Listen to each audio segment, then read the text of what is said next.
ऐसा lecture number 1 introduction था और सिलेबस के बारे में डिस्कस किया गया था, यानी उसको लेक्चर 1 मान लिया गया जाए तो इसको लेक्चर 2 माना जाएगा। और लेक्चर 2 में हम स्टार्ट करने जा रहे हैं आज से आपका सिलेबस। तो सबसे पहला क्वेश्चन कोई भी पूछेगा आपसे कि क्या पढ़े, शुरुआत क्या, कौन सा सब्जेक्ट हुआ, तो आप बताएंगे micro processor and its application. Correct. जैसे ही आप ऐसा शब्द बोलते हैं, ठीक है, तो सबसे पहले पूछने वाला इंसान आपसे यही बोलेगा, चलो ठीक है माइक्रो प्रोसेसर के बारे में बताओ, ये माइक्रो प्रोसेसर होता क्या है। करेक्ट। पहला डेफिनेशन, अगर हम जिस चैप्टर को पढ़ रहे हैं उसका डेफिनेशन नहीं जानेंगे तो फिर हम लोग को प्रॉब्लम होगी। खुद अपने आप में लगेगा कि मैं माइक्रो प्रोसेसर पढ़ रहा हूँ और माइक्रो प्रोसेसर के बारे में हमको जानकारी नहीं है, तो फिर माइक्रो प्रोसेसर किस बात का। ठीक, तो हम लोग माइक्रो प्रोसेसर को बारीक से समझेंगे, छोटी छोटी बातों को ध्यान रखेंगे माइक्रो प्रोसेसर में। ठीक है, और अगर मैं जितना बता सकूँगा, अगर कभी भी कुछ ऐसा रह जाता है डाउट्स के रूप में तो आप हमसे बात कर सकते हैं। ठीक है, आप हमसे क्वेश्चन पूछ सकते हैं। सभी लोग जानते हैं लक्ष्य में जो डायरेक्टर सर हैं इसके भारती, वही पढ़ा रहे हैं आपको। ठीक है, तो आप उनसे डायरेक्टली बात कर सकते हैं, बहुत सारे दोस्तों से भी पूछ सकते हैं आप। चलिए, तो हम लोग शुरू करने जा रहे हैं। आज टॉपिक का नाम है, सबसे पहले मैंने क्वेश्चन लिखा है व्हाट इज़ माइक्रो प्रोसेसर। मैंने डेफिनेशन तो लिख दिया है, बट ये डेफिनेशन आपके नोट्स के बनाने के लिए है। ठीक है, कि इजी वे में सबको एक साथ कम जगह में कैसे गैदर करें, मैंने उसको लिखा है। मैं उसी को समझाऊंगा और एक एक करके बताऊंगा भी कि माइक्रो प्रोसेसर एग्जैक्टली है क्या। अगर मैं तोड़ूं माइक्रो और प्रोसेसर, माइक्रो मीन्स छोटा होता है और प्रोसेसर मीन्स प्रोसेस करना। छोटा शेप है इसका, इसलिए माइक्रो शब्द आया। प्रोसेस मतलब प्रोसेसिंग करना। ठीक है, तो माइक्रो प्रोसेसर हम लोग ऐसा बोल सकते हैं कि डिजिटल दुनिया में यूज़ होने वाला बहुत ही इम्पोर्टेंट डिवाइस। डिजिटल दुनिया में यूज़ होने वाला, जब डिजिटल दुनिया का नाम लिए तो अब आप सोच रहे होंगे अरे इससे पहले कौन दुनिया था। तब आप बोलेंगे एनालॉग दुनिया था। यानी इसका मतलब हम लोग के पास दो तरह के सिग्नल आए, एनालॉग सिग्नल और डिजिटल सिग्नल। करेक्ट। तो फिर आप बोलेंगे सर ये एनालॉग सिग्नल क्या होता है, डिजिटल सिग्नल क्या होता है। तो एनालॉग सिग्नल वैसा सिग्नल जो टाइम के अकॉर्डिंग कंटिन्यूअस सिग्नल होता है, जो कहीं पर हर एक टाइम के हर एक इंस्टेंट पे अपना मैग्नीट्यूड देता है, उसे हम लोग एनालॉग सिग्नल कहते हैं। ओके, मैक्सिमम डिवाइसेस, पहले जितने भी मेजरिंग डिवाइसेस हम लोग यूज़ करते थे वो एनालॉग डिवाइसेस यूज़ करते थे। अभी क्या हो रहा है, टाइम के रेस्पेक्ट में डिस्क्रीट सिग्नल, डिस्क्रीट मतलब होता है टूटा हुआ। ओके, टूटा हुआ, टूट करके थोड़ा थोड़ा भाग में जाएगा, टूटा हुआ सिग्नल टाइम के रेस्पेक्ट में अगर डिस्क्रीट सिग्नल देगा तो उसे हम लोग डिजिटल सिग्नल बोलते हैं। ओके, डिजिटल में एक बहुत ही इंपॉर्टेंट हम लोग के पास नंबर सिस्टम है बाइनरी, और maximum computers and digital devices binary को एक्सेप्ट करता है, इसलिए वो बाइनरी पे काम करता है। इसलिए हम लोग बाइनरी डिवाइस भी बोलते हैं, डिजिटल डिवाइस आप उसको नाम दे दिए हैं। तो चलते हैं, खैर वो मेरा टॉपिक नहीं है अभी एनालॉग और डिजिटल की दुनिया में ले जाना, मेरा टॉपिक है माइक्रो प्रोसेसर की दुनिया में ले जाना। माइक्रो प्रोसेसर है क्या, मैं एक छोटा सा डेफिनेशन लाइन से पढ़ूंगा और आपको एक एक पॉइंट्स को क्लियर करने की कोशिश करूंगा। A microprocessor is a multipurpose. सबसे पहले मैं अंडरलाइन कर रहा हूँ मल्टीपर्पस। सबसे पहला तो यही क्वेश्चन पूछेगा सर माइक्रो प्रोसेसर एक मल्टीपर्पस डिवाइस है, एकदम मल्टीपर्पस डिवाइस है। वो अकेला एक काम नहीं करता है, अकेला है लेकिन एक काम नहीं करता है, बहुत सारे काम करने की क्षमता रखता है। ठीक है, अब बोलेंगे सर कौन कौन सा काम करता है, तो एडिशन का काम करता है, सब्सट्रैक्शन का काम करता है, ठीक है, मल्टीप्लिकेशन, डिवीज़न, लॉजिक ऑपरेशंस जितने हैं सारे करते हैं। जैसे अभी आप लीजिए ना, कोई कंप्यूटर ले लीजिए, कंप्यूटर में क्या होता है कि आप गाना भी चलाते हैं, वीडियो भी चला रहे हैं, ठीक है, ऑडियो सुन रहे हैं, उधर आप राइटिंग भी कर रहे हैं, वर्ड्स में काम भी कर रहे हैं, एकदम मल्टीपर्पस डिवाइसेस, एक साथ ढेर सारे वर्क कर सकना। माइक्रो प्रोसेसर एक मल्टीपर्पस डिवाइस है, ठीक है, जो एक ही काम खाली नहीं करता है, बहुत सारे काम कर सकता है। दूसरा है प्रोग्रामेबल, ये इंपॉर्टेंट शब्द है। ठीक है, ये प्रोग्रामेबल, बिना प्रोग्राम का कोई भी डिवाइस काम नहीं करता है। इवन इफ यू, अगर आप अपने आप को सोचिए, यदि आपको क से लेके ज्ञ तक का ज्ञान नहीं होता, यानी जिसे आप अल्फ़ाबेट बोलते हैं, वर्णमाला बोलते हैं हिंदी में, उसका ज्ञान नहीं होता तो हिंदी पढ़ पाते नहीं पढ़ पाते। देन आपके दिमाग में एक वर्णमाला का प्रोग्रामिंग किया गया, ठीक है, आपके टीचर्स के द्वारा। ठीक है, alphabet, English alphabet A to Z का प्रोग्रामिंग किया गया। ठीक है, और कैसे दो लेटर्स को मिलाकर एक वर्ड्स बनता है उसकी प्रोग्रामिंग की गई, सभी चीज़ सिखाया गया। सिखाने को यहाँ पर हम लोग अंग्रेजी में प्रोग्रामिंग बोलेंगे। तब जाकर के आप एक कंप्लीट डिवाइस बने, और अगर आपको कोई इनपुट दिया जाता है तो आपके दिमाग में रखे हुए इंस्ट्रक्शन, ओके, रखे हुए इंस्ट्रक्शन, ठीक है, या रखे हुए प्रोग्राम, प्रोग्राम क्या होता है मैं समझाऊंगा, ठीक है, प्रोग्राम के आधार पर वो वर्क करेगा और आंसर देगा। Programmable device. एक वर्ड्स आया मेरे पास, प्रोग्राम। तो प्रोग्राम शब्द को मैं समझाने की कोशिश कर रहा हूँ। मेरे पास एक एग्जाम्पल है।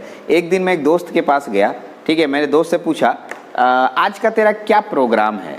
बस ऐसे ही एकदम सिंपल सा शब्द बोला, आज का आपका क्या प्रोग्राम है, ठीक है। तो जब प्रोग्राम शब्द बोले तब बोला कि प्रोग्राम, आज का प्रोग्राम, आज कोई ख़ास प्रोग्राम नहीं है। आज हम सुबह मतलब उठेंगे, ठीक है, अभी उठ गए हैं, अभी फ्रेश होंगे, फ्रेश होने के बाद ब्रेकफास्ट लेंगे, ब्रेकफास्ट लेने के बाद स्कूल जाएंगे, कॉलेज जाएंगे, कॉलेज जाने के बाद कुछ कॉलेज के बाद थोड़ा कोचिंग जाएंगे, कोचिंग के बाद थोड़ा देर घूमेंगे और रात में स्टडी करके सो जाएंगे। ये मेरा आज का प्रोग्राम है। तो प्रोग्राम को गौर से समझिए। कितने काम मैंने बताए, ढेर सारे वर्क बताया मैंने, बहुत सारे काम बताया। जब मैं बहुत सारे काम बताया तो इसको मैं सिलसिलेवार ढंग से लिखा। सर सिलसिलेवार ढंग से मतलब, जैसे मैंने सबसे पहले बोला ब्रेकफास्ट, उसके बाद मैंने बोला कॉलेज, कॉलेज के बाद मैंने क्या बोला, कॉलेज से आना, कोचिंग जाना, कोचिंग के बाद घूमना। अगर आप इसको जैसे तैसे कर दीजिएगा तो प्रोग्राम नहीं कहलाएगा। प्रोग्राम क्या होता है, कोई भी सीक्वेंस में कोई इंस्ट्रक्शंस, जितने भी काम कर रहे हैं उसको सीक्वेंस वे में रख दीजिएगा तो प्रोग्राम होगा। तो ये प्रोग्रामेबल डिवाइस। तीसरा शब्द आता है क्लॉक ड्राइवन। क्या आता है, क्लॉक ड्राइवन, ठीक है। ये क्लॉक ड्राइवन क्या है, तो आप सोच रहे होंगे क्लॉक ड्राइवन क्या होता है। चलिए तो क्लॉक ड्राइवन पे बात करते हैं। क्लॉक ड्राइवन, यदि मैं क्लॉक की बात करूं तो आप बोलेंगे अरे सर ये तो सुना सुनाया बात लग रहा है। तो कहाँ, तो फ्लिप फ्लॉप। आप याद कीजिए, मैंने फ्लिप फ्लॉप आपको बताया और फ्लिप फ्लॉप में क्लॉक सिग्नल दिया था। यानी ये जो क्लॉक ड्राइवन की बात करें तो इस तरह के सिग्नल्स पे काम करता है, ठीक है। इसे क्लॉक सिग्नल नाम देते हैं। इसी तरह के सिग्नल पे वर्क करता है कौन, micro processor. So it is called clock driven. Digital device, यानी डिजिटल डिवाइस मतलब डिजिट वाले डिवाइस हैं, 1-0 पे वर्क करने वाले डिवाइस को डिजिटल डिवाइस बोलते हैं। तो इसी तरह के सिग्नल्स देंगे। आपको मालूम है इसमें जो फ्रीक्वेंसी दिया जाएगा वो मेगा हर्ट्ज से लेके गीगा हर्ट्ज तक अभी चलता है। मेगा हर्ट्ज, मेगा बहुत बड़ा है। एक सेकेंड में उतना साइकिल्स पर सेकेंड सिग्नल जाएगा तब वर्क करेगा। मैं आपको एक एक करके सबका डिटेल तो दूंगा ही थोड़ी देर बाद, बट इतना डेफिनेशंस अगर मैं दे दूं तो बहुत छोटा डेफिनेशंस हो गया। थोड़ा और एलाबोरेट करते हैं, क्योंकि जब कोई पूछता है तो थोड़ा एलाबोरेट करना चाहिए। क्या लिखूं, ये micro processor read binary instruction, ध्यान से सुनेंगे, इंस्ट्रक्शन को रीड करता है। इंस्ट्रक्शन कहाँ रखा रहता है, तो मेमोरी में, जो स्टोरेज डिवाइस होता है उसमें, जिसे मेमोरी कहते हैं, उसके अंदर इंस्ट्रक्शन रखा रहता है। माइक्रो प्रोसेसर के पास अपना मेमोरी नहीं होता है, ठीक है। तो माइक्रो प्रोसेसर बाइनरी इंस्ट्रक्शन जो बाइनरी फॉर्म में रहता है उसको रीड करता है, जो कि मेमोरी में है, कनेक्टेड रहता है मेमोरी से। और उसके बाद किस इनपुट डिवाइस से बाइनरी डेटा को एक्सेप्ट करता है, ठीक है। क्या क्या एक्सेप्ट किया पहले सुनिए, इंस्ट्रक्शन को एक्सेप्ट किया, इंस्ट्रक्शन, ठीक, यानी तुम्हारे दिमाग में कुछ प्रोग्रामिंग किया हुआ है, ठीक। अब वो इंस्ट्रक्शन हो गया, तुमको सिखा दिया गया है। जैसे दाल कैसे बनाया जाता है, ठीक है, चाय कैसे बनाया जाता है, आपके दिमाग में प्रोग्रामिंग है। अब चाय कैसे बनाया जाता है आपको सिखा देंगे तो चाय बना लीजिएगा, तो बोलेगा ऐसे कैसे बना लेंगे सर, बाकी सामानवा दीजिएगा तब ना बनाएंगे। हाँ, आपको हम सामान दे रहे हैं, तो अब आपके हाथ में एज ए इनपुट के रूप में मैं सारे सामान आपको दूंगा, ठीक है। जितने भी उसमें लगते हैं, जो भी सामान प्रोग्रामिंग के अनुसार से जो डेटा होगा वो इनपुट डेटा होगा, वो मैं लूँगा। लेने के बाद अपने दिमाग का, मैंने मेमोरी में जो प्रोग्रामिंग रखा है उस प्रोग्रामिंग को निकालूंगा और उसको जिस तरीके से मैं स्टेप बाय स्टेप सिखाया गया है हमें जो बनाने के लिए, चाय बनाने के लिए या फिर जो भी चीज़ बनाने के लिए, उसका प्रयोग करूंगा और फाइनली मैं आउटपुट प्रोवाइड करूंगा। जो सुटेबल आउटपुट होगा, प्रोग्रामिंग के अकॉर्डिंग मैं सुटेबल आउटपुट दूंगा। तो यही तो बात बोल रहा है सर, ये micro processor read binary instruction क्या कर रहा है, बाइनरी इंस्ट्रक्शन, क्योंकि ये बाइनरी डिवाइस है भाई, डिजिटल डिवाइस है, ठीक है। हम लोग आदमी हैं तो दाल चावल लेते हैं, हम लोग कुछ और काम करते हैं, ठीक है, हम लोग बाइनरी नहीं काम करते हैं, ठीक है। तो ये डिजिटल डिवाइस है, इसलिए हम लोग क्या बोल रहे हैं, इंस्ट्रक्शन बाइनरी फॉर्म में लेता है। और दूसरा है it accept binary data as a input के रूप में बाइनरी डेटा लेता है और processes data according to those instruction. Those मतलब इस इंस्ट्रक्शन के अकॉर्डिंग वह प्रोसेसेस करता है उसको, करेक्ट, एंड प्रोवाइड्स देता है रिजल्ट एज आउटपुट में रिजल्ट के रूप में आउटपुट में देता है हमें, ठीक है। तो ये डेफिनेशंस भी इंपॉर्टेंट है, इसके साथ इसको जोड़ दिए तो इसकी खूबसूरती बढ़ गई। एक और है मेरे पास, microprocessor is a programmable integrated device. एक नया शब्द आ गया, इंटीग्रेटेड। प्रोग्रामेबल तो समझा दिए थे कि इसमें प्रोग्राम होता है, इंटीग्रेटेड डिवाइस आईसी नाम सुने होंगे, मतलब एक छोटा सा एरिया, चिप एरिया, और उस चिप एरिया में, चिप बोलते हैं छोटा सा, उसके अंदर ढेर सारे कंपोनेंट्स को डालकर एक साथ बहुत सारे काम करवाना, ठीक है, इसी को तो इंटीग्रेटेड बोलते हैं। इंटीग्रेशन से बना है इंटीग्रेटेड। सर इंटीग्रेशन क्या होता है? तो इंटीग्रेशन मैथ में पढ़े थे जी? नहीं, वो पढ़े थे। आप छोटे छोटे पार्ट को अगर जोड़ देते हैं, ढेर सारे पार्ट को, तो इसे इंटीग्रेशन कहते हैं आप।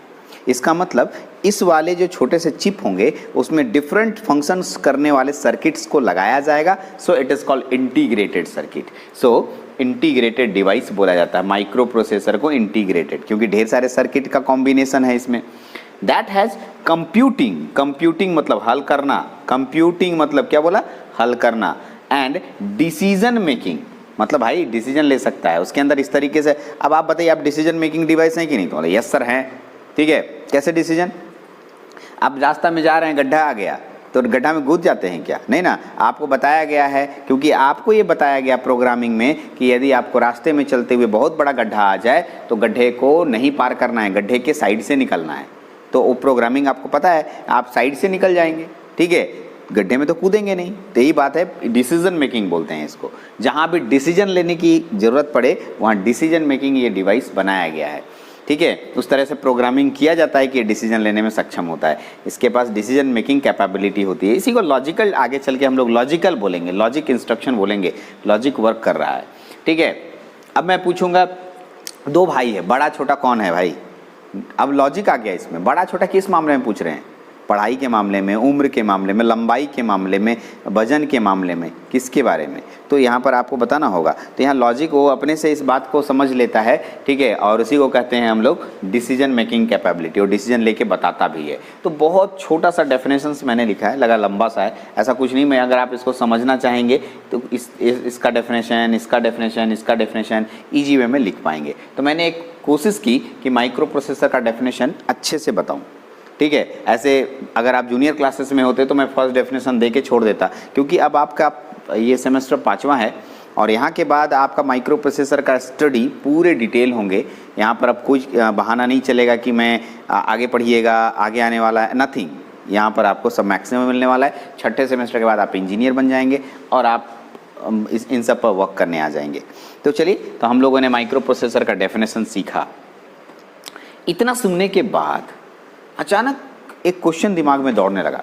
एक स्टूडेंट तुरंत खड़ा होकर, क्लास में मैं पढ़ा रहा था, खड़ा होकर पूछ दिया, सर ये जो माइक्रो प्रोसेसर था वो कौन सा, कहाँ से आया, कब शुरू हुआ, ये बताइए, इसकी कहानी क्या है? कोई ना कोई, कहीं ना कहीं से तो माइक्रो प्रोसेसर स्टार्ट हुआ होगा एकदम। तब उसको बहुत अच्छा क्वेश्चन पूछा, उसका जवाब हम अब दे रहे हैं अब आपको, ये माइक्रो प्रोसेसर। लेकिन इससे पहले हम आपको और बता दें, इस माइक्रो प्रोसेसर का फंक्शन बहुत सारा है। अगर मेरा लेक्चर नंबर 1 देखते हैं तो माइक्रो प्रोसेसर का फंक्शनिंग हर दिन, हर जगह, हर कोने पर, हर समय आप माइक्रो प्रोसेसर से घिरे हुए हैं भाई। बिना माइक्रो प्रोसेसर का कोई डिवाइस ही नहीं काम करता है, ठीक है। आपके हाथ में हर दिन पॉकेट में लेके घूमते रहते हैं मोबाइल, वह माइक्रो प्रोसेसर है जी, ठीक है। चलिए, तो अब आते हैं हम लोग इसके मेन थीम पे कि माइक्रो प्रोसेसर सर आया कहाँ से था, ठीक है, ये माइक्रो प्रोसेसर शुरुआत कहाँ से हुआ। तो अब हम लोग जानते हैं हिस्ट्री ऑफ माइक्रो प्रोसेसर। ये माइक्रो प्रोसेसर आया कहाँ से, ठीक है। माइक्रो प्रोसेसर सबसे पहले कौन बनाया, इम्पॉर्टेंट चीज़ है जानना, ठीक है। तो सब आप लोग भी सोच रहे होंगे कि हाँ माइक्रो प्रोसेसर कहाँ से स्टार्ट हुआ, जानना चाहिए। तो मैं आपको कहानी सुनाता हूँ। ये कहानी मैं सुनाता हूँ 1957 की बात है, ठीक है। ये इतिहास वाला थोड़ा और कहानी मत चले जाइएगा।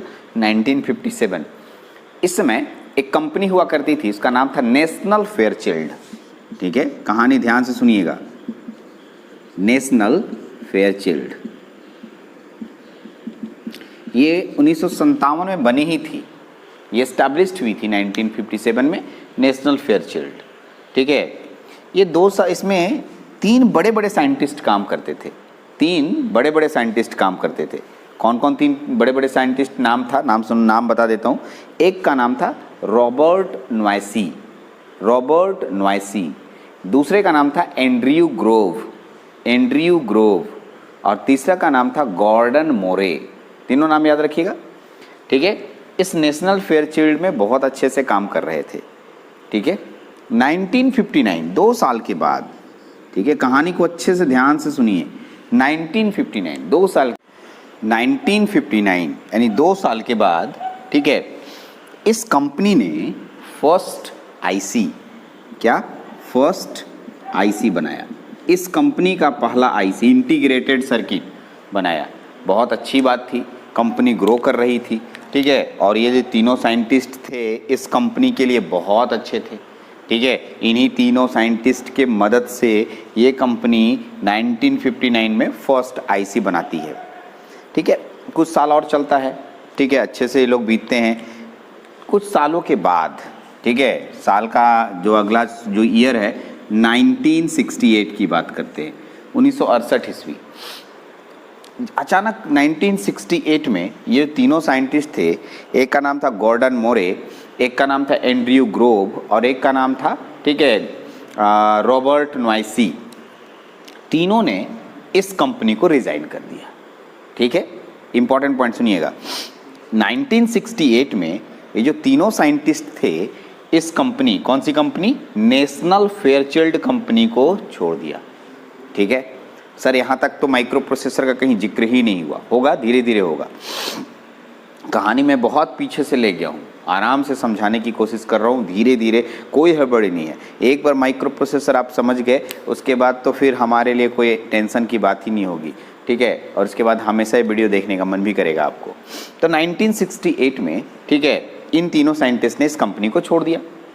जब कंपनी छोड़ा तो फिर क्यों छोड़ा सर, क्यों छोड़ा का कहीं तो जिक्र नहीं है किसी किताबों में, लेकिन कुछ बात होगी सैलरी को लेकर या समथिंग को लेकर या कुछ ना कुछ बातें तो ज़रूर होगी, इसलिए इन तीनों ने छोड़ा। छोड़ने के बाद इन तीनों साइंटिस्ट ने अपनी कंपनी, ठीक है, ऑन कंपनी बनाई, अपना कंपनी का एस्टैब्लिश्ड किया। और इस कंपनी का नाम क्या रखा आपको पता है? ठीक है, इस ऑन जो कंपनी बनाया 1968 में इन लोगों ने कंपनी एस्टैब्लिश्ड किया, इन तीनों ने, उसका नाम रखा, ठीक है, INTEL, इंटेल। ठीक है, अब जाना पहचाना नाम आ गया। हाँ सर, इंटेल तो सुने हैं। कहाँ सुने हैं? तो जहाँ भी हम कंप्यूटर खरीदने जाते हैं तो इंटेल कंपनी का प्रोसेसर हमको देता है। ठीक है, और भी कंपनियां हैं प्रोसेसर बनाती हैं, जैसे, ठीक है, AMD, फिर आती है मोटोरोला, फिर आती है National Fairchild, National Semiconductor, Toshiba, Motorola, बहुत सारी कंपनियां मार्केट में हैं। बहुत सारी कंपनी अभी भी बहुत सारी माइक्रो प्रोसेसर का डिज़ाइन करती है, करेक्ट। तो उन सब पर बात करेंगे, और भी है कंपनियां जिनका माइक्रो प्रोसेसर, लेकिन फिलहाल कहानी सुन रहे, इतिहास सीख रहे हैं हम लोग, कहाँ से आया था हमारा माइक्रो प्रोसेसर। तो माइक्रो प्रोसेसर लाने के लिए 1968 की बात कर रहे हैं, और ये 3 साइंटिस्ट ने अपनी कंपनी एस्टैब्लिश्ड की, नाम रखा इंटेल। पहले तो ये जानिए कि इन लोगों ने इंटेल क्यों सोच के रखा। इंटेल का कुछ मतलब होता होगा कि अपने मन से इंटेल रख दिया, तो ऐसा कुछ नहीं था। इंटेल का मतलब था, इंटेल में 2 शब्द थे, INT और EL। INT का मतलब होता है इंटीग्रेटेड, और EL मतलब हो गया इलेक्ट्रॉनिक्स, इंटीग्रेटेड इलेक्ट्रॉनिक्स। तो आपको क्लियर हो गया, इंटेल कंपनी इंटीग्रेटेड इलेक्ट्रॉनिक्स नाम की एक कंपनी एस्टैब्लिश्ड करते हैं, जिसका नाम शॉर्ट फॉर्म में आप इंटेल बोलते हैं, जो अभी भी सबसे लीडिंग कंपनी, फेमस कंपनी मानी जाती है। अब इंटेल कंपनी बन जाने के बाद इन लोगों में अपना 3 साइंटिस्ट थे, तीनों इसके मालिक हुए, और इसमें ढेर सारे एम्प्लॉई आए और भी जुड़ने लगे। कंपनी जब बन जाती है तो एम्प्लॉई रहते हैं, और अच्छे से ग्रो करने लगी। ठीक है, क्योंकि नेशनल फेयरचील्ड छोड़ चुके थे, अब इस कंपनी का ग्रो शुरू हो गया। और इन लोगों ने सबसे पहले, ध्यान से सुनेंगे, यही से स्टार्ट हुआ, यही मेन इंपॉर्टेंट चीज़ है। 1971, 3 साल के मेहनत के बाद 1971 में फर्स्ट माइक्रो प्रोसेसर दे दिया, फर्स्ट माइक्रो प्रोसेसर का खोज कर दिया। नाम रखा जानते हैं क्या? INTEL, Intel 4004। जैसे ही मैं नाम बोल रहा हूँ आपके स्क्रीन पे इंटेल 4004 का आईसी दिखने लग गया होगा, वही है इंटेल 4004। तो ये देखिए, पहला माइक्रो प्रोसेसर एग्जाम में क्वेश्चन आता है, ठीक है। वो फर्स्ट माइक्रो प्रोसेसर कौन डिज़ाइन किया? इंटेल कंपनी ने, ठीक है। नाम क्या है? नंबर है 4004। इसका मतलब भी समझाऊंगा, अभी तो हिस्ट्री पढ़ रहे हैं। जब पहला माइक्रो प्रोसेसर बन गया, जब एक माइक्रो प्रोसेसर कोई बना लेता है तो थोड़ा सा उसको सुधार करके दूसरा माइक्रो प्रोसेसर भी बना लेता है, फिर उसमें सुधार करके तीसरा, एकदम हर एक साल, यानी कि 1971 एक साल, 1972 के बाद दूसरा माइक्रो प्रोसेसर आ गया 4040, 4040, तीसरा माइक्रो प्रोसेसर आ गया 8008। मीनिंग है इन सब का, मैं बताऊंगा नंबर क्यों होता है, क्यों लिखते हैं, सब भी बताऊंगा। 8008, 8080 चौथा माइक्रो प्रोसेसर हो गया। फिर यहाँ से आता अगला माइक्रो प्रोसेसर 8085, और यही माइक्रो प्रोसेसर हम लोग को रुकना है यहाँ, यानी पाँचवा माइक्रो प्रोसेसर 8085 था, ठीक है। तो इस तरीके से हर एक साल एक एक माइक्रो प्रोसेसर बढ़ते चला गया, ठीक है। और 8085 माइक्रो प्रोसेसर तक आके रुकना है आपको। इसके बाद भी ढेर सारे माइक्रो प्रोसेसर हैं, मैं एक बार लिस्ट बना के बताऊंगा, ठीक है। ये आपके स्क्रीन पे लिस्ट भी आ रहा होगा ढेर सारे माइक्रो प्रोसेसर का, किस किस ईयर में बना, उनका क्या मेन फीचर है। अभी मैं हर एक माइक्रो प्रोसेसर के मेन फीचर, जैसे मैं अगर मैं 4004 बोलूँगा तो अगले वाले लेक्चर में उसका पूरा स्क्रीन पे पूरा सब कुछ दिखेगा, वो कितना पिन का होता है, कितना बिट का होता है, उसमें एड्रेस कितने होते हैं, डाटा कितने होते हैं, सब समझाऊंगा, ठीक है। कितना काम करता है, कितने ट्रांजिस्टर हैं उसमें, सारी बातें हम लोग करेंगे। एक एक आईसीज़ के बारे में डिटेल पढ़ने वाले हम लोग, अच्छे से 1 by 1 पढ़ने वाले, अच्छे से सुनना है इसको। तो ये आपके पास ये हिस्ट्री, आपने हिस्ट्री को मैं एक बार रिवाइज कर देता हूँ। हाँ, 1957 में नेशनल फेयरचील्ड कंपनी ने, ठीक है, यही और भी कंपनियां थी, यहीं से क्यों स्टार्ट की? क्योंकि इसी में से 3 लोग निकले और इंटेल बनाए, यहीं से कहानी हो जाती, बट मैं थोड़ा पीछे चला। 1957 में नेशनल फेयरचील्ड कंपनी स्टैब्लिश्ड होती है, ठीक है। 1959 में फर्स्ट आईसी इसी कंपनी के द्वारा दिया जाता है, ठीक है, ओके। और इसमें 3 साइंटिस्ट लोग काम कर रहे थे। और 1968 इन लोगों के लिए ख़राब दिन था। इसके 3 मेन साइंटिस्ट, नाम बताया, गॉर्डन मोरे, एंड्रयू ग्रोव और, ठीक है, रॉबर्ट नॉयसी, इन्होंने रिज़ाइन कर दिया। जब रिज़ाइन किया, रिज़ाइन करने के बाद ये लोग बैठेंगे तो नहीं, इन लोगों ने कुछ और एम्प्लॉई को मिलाकर इन लोगों ने अपनी कंपनी बना दी। कंपनी का नाम रखा इंटेल, और इंटेल का पूरा नाम था INTEL, इंटीग्रेटेड इलेक्ट्रॉनिक्स, करेक्ट। अब इंटीग्रेटेड इलेक्ट्रॉनिक्स में इतने सारे एम्प्लॉई काम कर रहे थे तो कुछ ना कुछ नया निकलना था ही। तो 1971 में हमारे इस दुनिया में पहला माइक्रो प्रोसेसर आया जिसका नाम रखा गया इंटेल 4004, और इसी के बाद माइक्रो प्रोसेसर का लाइन लग गया। और अभी हम लोग जो माइक्रो प्रोसेसर यूज़ कर रहे हैं उसका नाम है, इंटेल कंपनी का यूज़ करते हैं core i3, core i5, core i7। Market में यही 3 माइक्रो प्रोसेसर आपके पास चल रहा है, अभी फेमस है। और भी माइक्रो प्रोसेसर हैं बट ये सबसे फेमस माना जाता है। तो इस तरीके से माइक्रो प्रोसेसर का छोटा सा क्लास आज मेरा था, हिस्ट्री वगैरह मैंने आपके पास रखा, ठीक है। बहुत ज़्यादा नहीं बता रहा हूँ, बहुत स्लो चल रहा हूँ जानबूझकर, क्योंकि माइक्रो प्रोसेसर एक ऐसा सब्जेक्ट है जहाँ पर आपको स्लो ले जाऊँगा तो बहुत अच्छे से समझ पाएंगे कुछ दूर तक। उसके बाद तो मैं तेज़ इससे हो जाऊँगा और आपको भी समझ में आने लगेगा। तो अगर आपको क्लास अच्छा लगता है तो आप अच्छे कमेंट्स दीजिए, ठीक है। चलिए, तो इस लेक्चर में हम लोग इतना ही रखते हैं। Thank you very much.